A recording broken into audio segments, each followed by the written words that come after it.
has confirmed it's launched an attack on Iran. At 4:50 a.m., an attack on a major U.S. airbase in Qatar began, an assault that would test not only the United States military defenses, but also the very concept of modern warfare. Iran, with its growing military capabilities, launched a carefully orchestrated strike using drones and ballistic missiles, aiming to cripple America's presence in the region. The goal was clear: overwhelm the advanced defense systems, create chaos, and inflict maximum damage. But what the world didn't know was that this attack would soon expose the vulnerabilities in Iran's own plans. From the moment the air raid sirens blared, soldiers scrambled for cover, and commanders quickly initiated damage control. The first wave of drone strikes hit with precision, but what followed was an unprecedented technological response from the U.S. military. The question is, did Iran truly understand the full extent of America's defense technology? Could they overwhelm a system that had been designed specifically for this type of warfare? Or was this simply an exercise in futility? The attack wasn't just a physical assault. It was also a battle of strategy. Iran's generals believed that by saturating the airspace with drones and missiles, they could exhaust the defense systems, leaving the U.S. with no choice but to fall back. But there was a critical flaw in the Iranian strategy. They underestimated the power of America's countermeasures, including the microwave weapon Leonidas and the formidable Patriot and THAAD missile defense systems. These systems are not just defensive tools. They are technological marvels that could change the course of modern warfare forever. As the waves of missiles and drones rained down, the U.S. responded with surgical precision. The first wave was neutralized, but the onslaught continued. Despite their best efforts, Iran found itself outmatched by America's advanced technology. The drones, once thought to be a game changer, were shot down with ease, and the missiles intercepted before they could do any significant damage. Iran's plan for economic attrition, hoping to overload the U.S. defense systems and force them into an unsustainable war, was crumbling. The cost of intercepting each drone and missile was astronomical, but the U.S. had the means to keep pace. As the day unfolded, the situation shifted from a high-stakes battle to a devastating reminder of just how far technology has advanced in modern warfare. But the story doesn't end there. The aftermath of this attack saw the U.S. launch a series of retaliatory strikes, targeting Iranian bombers and military infrastructure with deadly precision.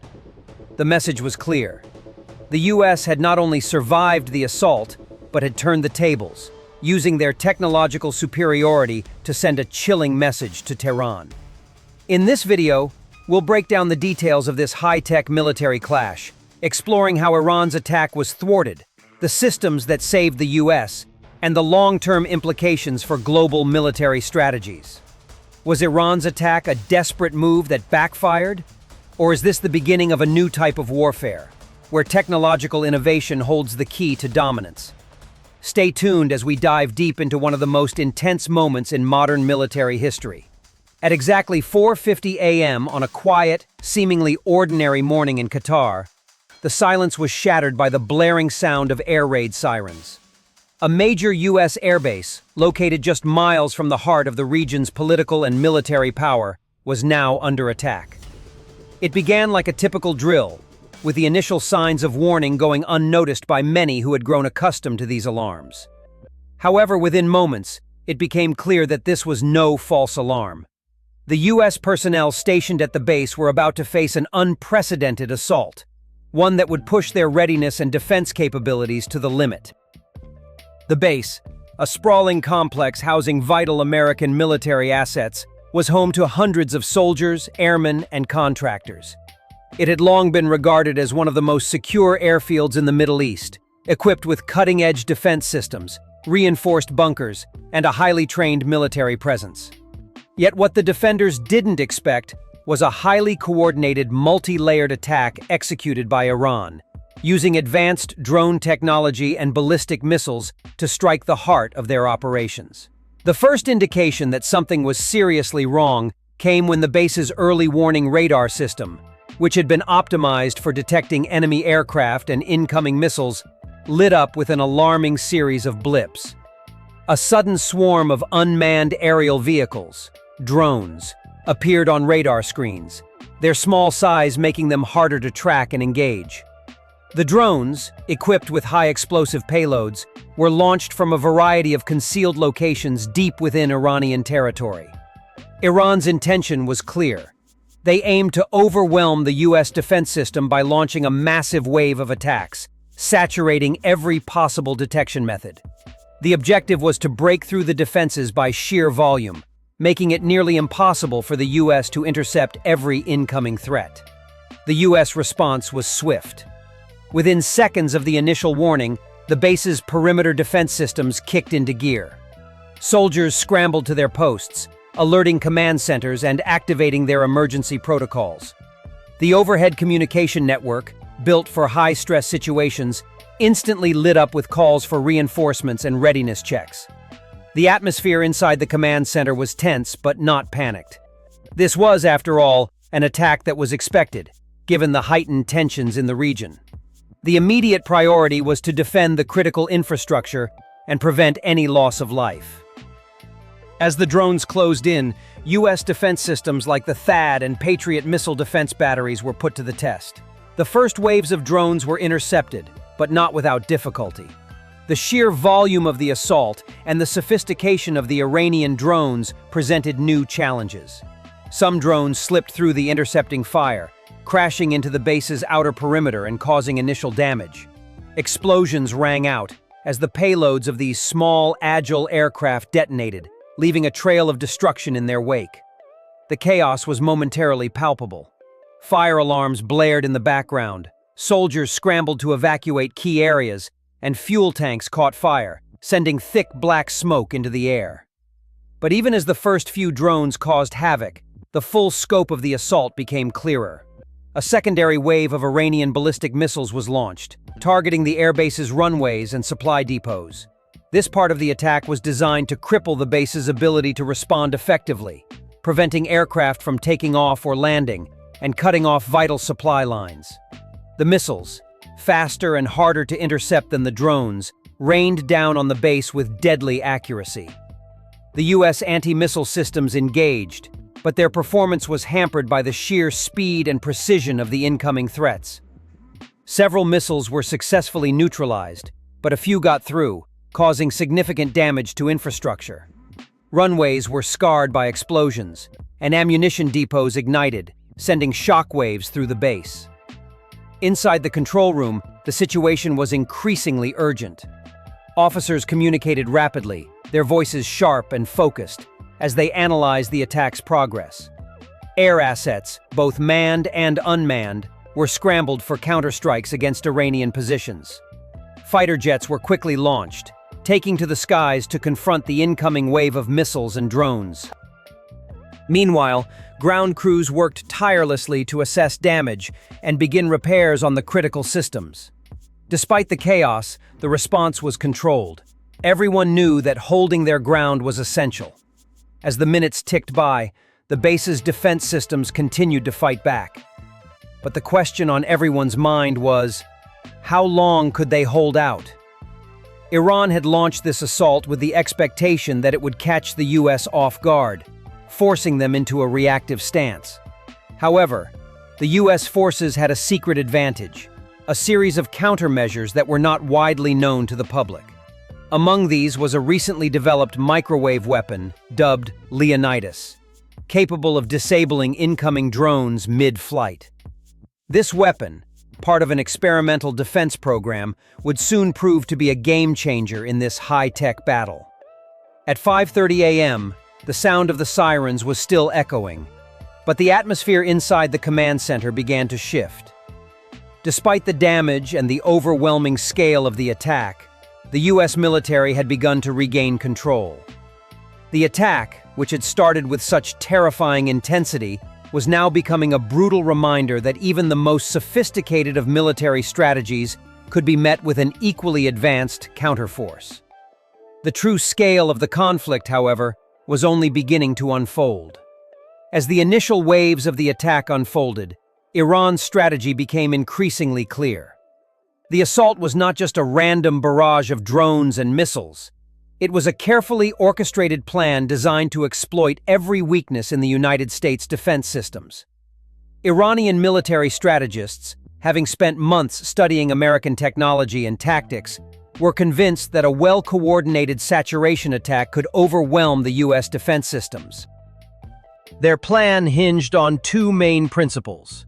First, to create a false impression that the scale of the attack was far greater than it truly was. And second, to stretch the American defense network to its breaking point. But what Iran didn't account for was the sheer resilience and adaptability of U.S. countermeasures. The initial wave of drones, launched from a series of concealed sites across the Iranian landscape, was a well-coordinated operation. The drones were not just simple, off-the-shelf models. They were advanced, custom-built machines equipped with high-explosive payloads, designed to hit multiple targets across the base simultaneously. Iran's military believed that these drones, when combined with ballistic missiles launched at critical infrastructure, would inflict enough damage to disrupt the U.S. response long enough to allow a secondary wave of strikes to complete the mission. The goal behind the massive drone swarm was to create a sense of chaos, forcing the U.S. defense systems to react in a way that would stretch their resources thin. The drones were launched in rapid succession, each one programmed to fly at low altitudes, making them difficult to detect by radar. The Iranian military's hope was that the drones would slip past the Patriot missile defense systems and trigger a cascade of failures in the U.S. defense grid. If the Americans couldn't intercept enough of these drones, they would suffer significant infrastructure damage, crippling their operational ability on the ground. Iran's military theorists had studied U.S. defenses exhaustively.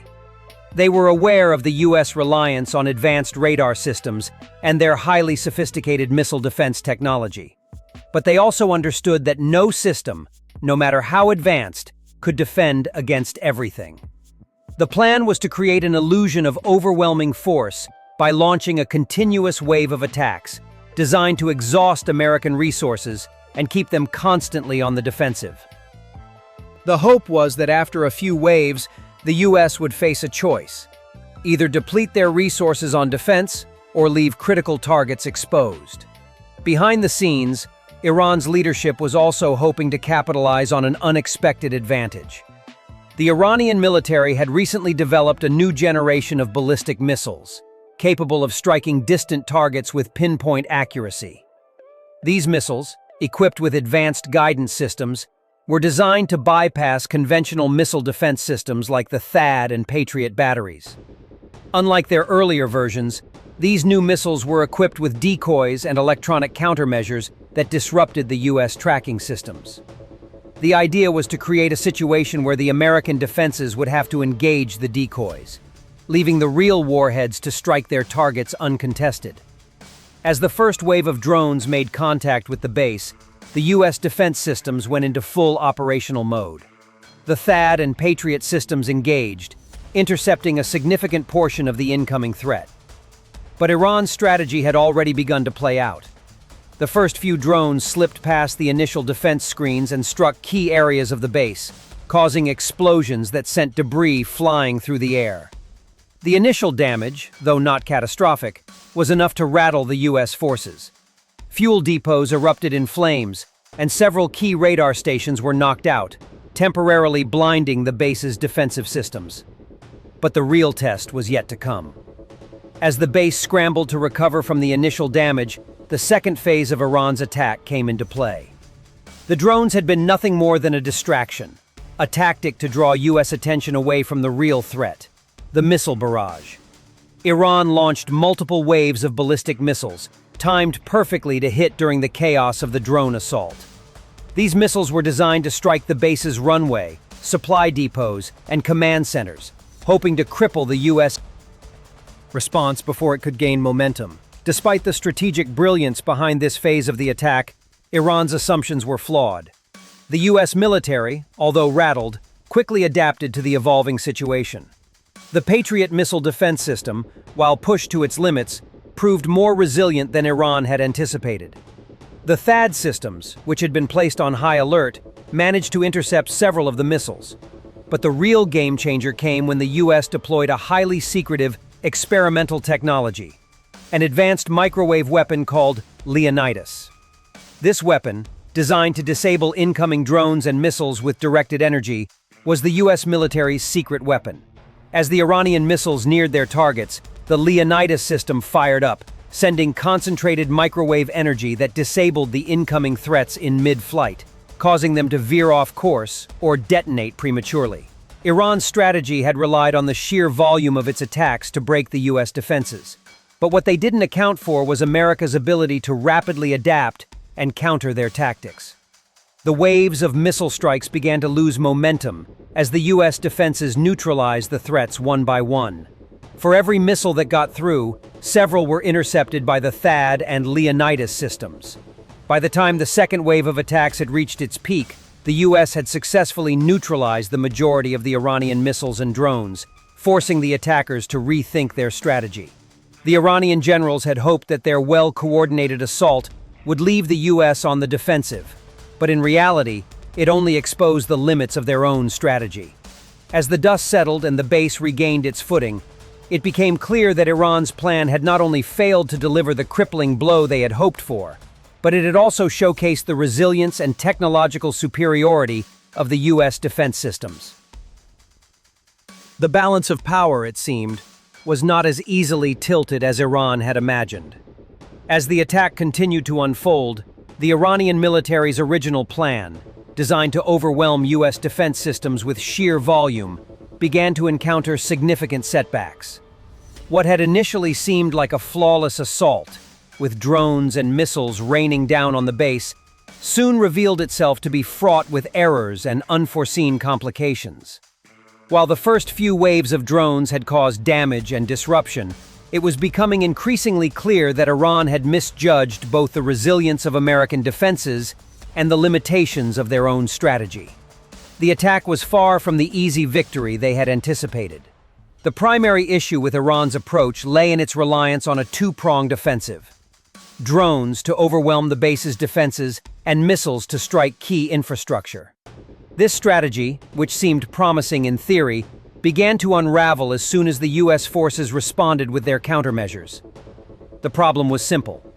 Iran underestimated the effectiveness of these countermeasures. The US military, far from being caught off guard, had a deep understanding of the types of threats it could face in such an environment. It had invested heavily in developing defense systems that were not only capable of intercepting missiles, but also designed to handle high-tech threats like drones, which were becoming an increasingly common weapon of war. Iran had hoped to rely on a continuous stream of drones, launching them in waves to ensure that US defenses would be exhausted. But what the Iranian generals failed to consider was the sheer precision and speed of the US counter-response. The Patriot and THAAD missile defense systems, two of the most advanced in the world, performed beyond expectations. The THAAD system, designed specifically for high-altitude ballistic missile interception, had intercepted nearly 90% of the incoming missiles.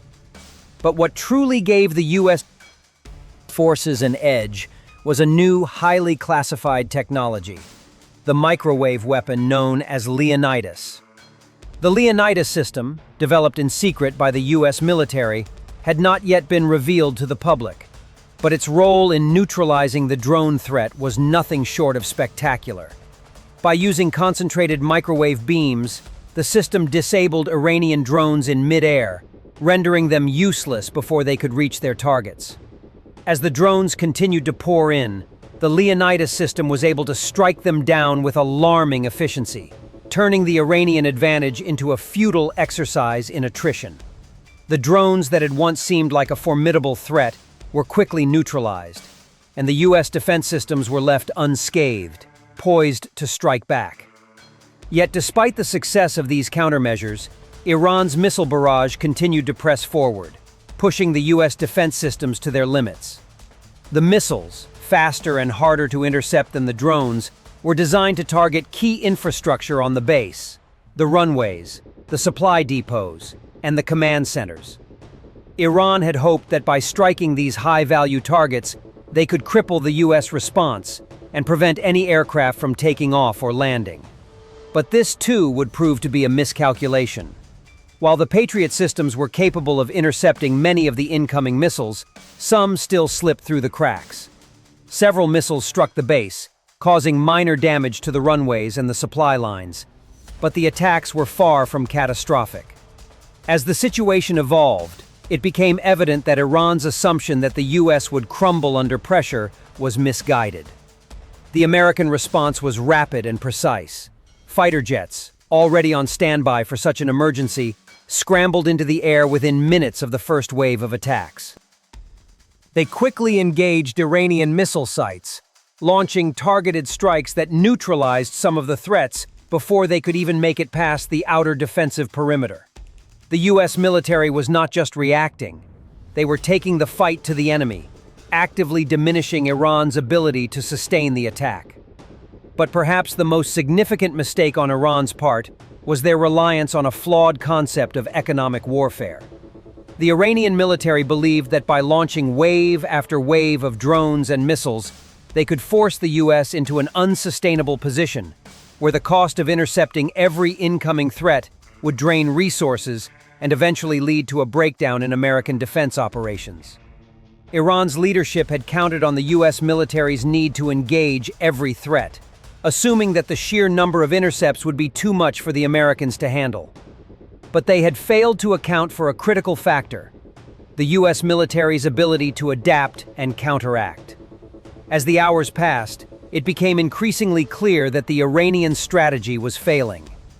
The continuous waves of drones were not overwhelming the US defenses, and the missile strikes, while causing some damage, were not debilitating enough to cripple the American response.